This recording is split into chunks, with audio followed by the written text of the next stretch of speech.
secara tangguh, ditunda ya, hingga sifat-sifatnya saja yang disebutkan ketika akad. Penyerahan barangnya di waktu yang akan datang, namun pembayaran dilakukan di awal akad secara keseluruhan dan tunai. Dari definisi tersebut dapat disimpulkan, jual beli salam adalah hanya jual beli sifat suatu benda, bukan bendanya. Sifat suatu benda, bukan bendanya atau ainnya. Sehingga ketika barang yang datang tidak sesuai dengan sifat yang disebutkan ketika akad, maka transaksi salamnya bisa dibatalkan. Karena tidak memenuhi tujuan dari pelaksanaan akad salam tersebut. Sebagai contoh transaksi akad salam ini, transaksi yang dilakukan antara penjual dan pembeli pakaian. Katakanlah seorang memberi pakaian dengan ukuran L, dia pesan ukuran L, ternyata barang yang datang kepadanya ukuran S. Maka dalam hal ini sifat barang, yaitu ukuran L yang diinginkan dan dipesan tidak terpenuhi, sehingga seketika itu akad bisa dibatalkan. Contoh lain dalam akad salam, jual beli mangga 100 kilo. Ketika memesan buah kepada penjual untuk acara seminggu ke depan, ini ada mau pesta atau ada acara arisan, maka dalam hal ini saat pembeli dan penjual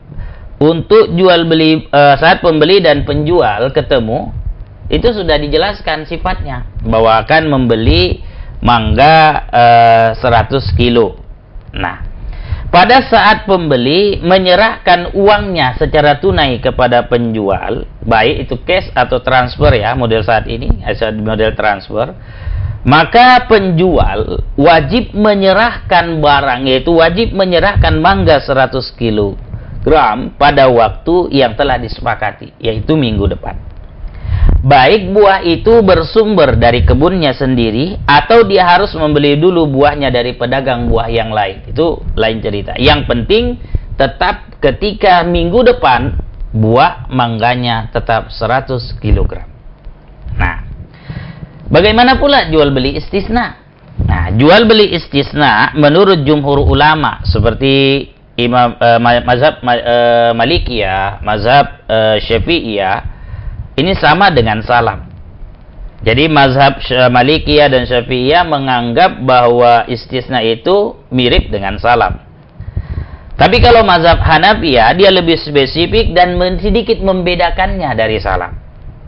Menurut mazhab Hanafi, akad istisna merupakan satu akad terhadap seorang pembuat atau pengrajin untuk mengerjakan atau membuat suatu barang tertentu yang ditangguhkan. Saya ulangi sekali lagi. Menurut mazhab Hanafi, istisna adalah akad terhadap seorang pembuat atau pengrajin yang untuk mengerjakan atau untuk membuat sesuatu barang tertentu yang ditangguhkan. Ini bisa dilihat dalam Al-Mu'amalatul Maliyah Al-Mu'asirah jilid 1 halaman 295. Kalau dalam fatwa MUI, ya, MUI Pusat, akad salam adalah barang misil atau mesti sudah ada sebelumnya atau contoh sebelumnya. Kalau salam ya, salam itu adalah barang misli. Barang misli itu sudah ada sebelumnya atau contohnya sudah ditunjukkan dulu. Nah, contohnya tinggal membuat ini sifatnya. Tinggal menggantikan sifatnya, kalau S jadi M, kan gitu kan? Nah, begitu. Sedangkan akad istisna adalah bersifat barang kimi.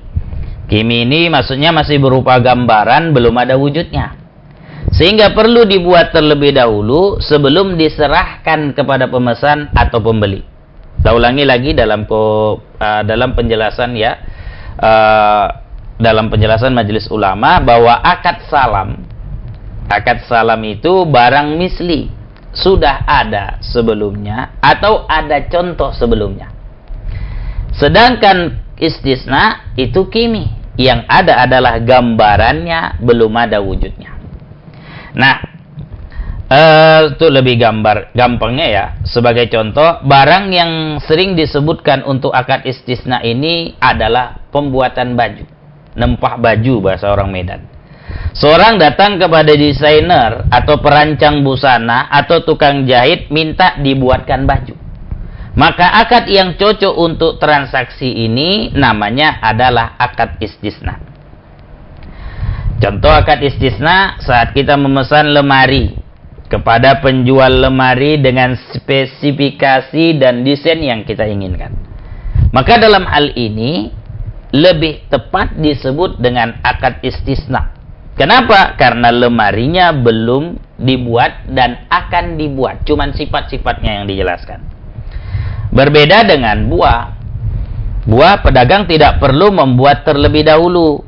Kenapa? Karena dalam biasanya buah sudah ada, contohnya simpelnya. Maka dalam hal pembayaran, pembeli menurut pendapat jumhur ulama boleh melakukan pembayaran di awal secara full atau sebagian dia bayar di awal akad dan sisanya di akhir akad.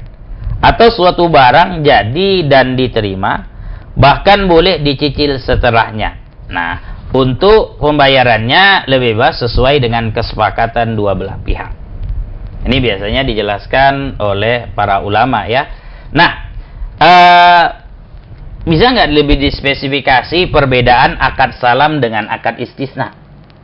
Nah, untuk penjelasan ini silakan tetap stay tune di channel kami, tetap stay tune di Radio Al-Fatih 107,3 FM. Insyaallah kita akan jelaskan akan datang tentang akad salam dan istisna, lalu hukum tentang jual beli online. Terima kasih atas segala perhatian.